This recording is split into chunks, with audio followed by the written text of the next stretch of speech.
Totoo lang po ay lahat ng aming sasabihin ay sabi na po namin.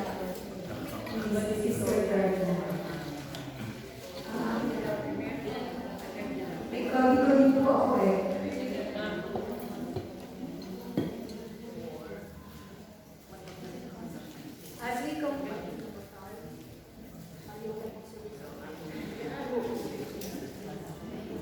As we conclude our basic faith foundation, gusto po namin iparating ang aming pasasalamat sa mga gumawa po nito that made this foundation possible. Nasabi na po ni Sister Gerda po ang mga speakers, facilitators, and organizers. At syempre, kasama po tayo lahat po.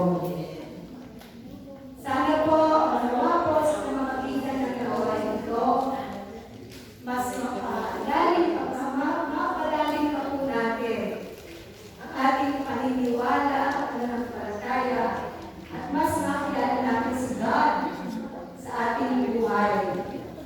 Naway ang mga aral na ating magiging ay patuloy natin po maisabuhay at maibahagi sa iba na tulad sa sabi ni Sister Berta at Rafael.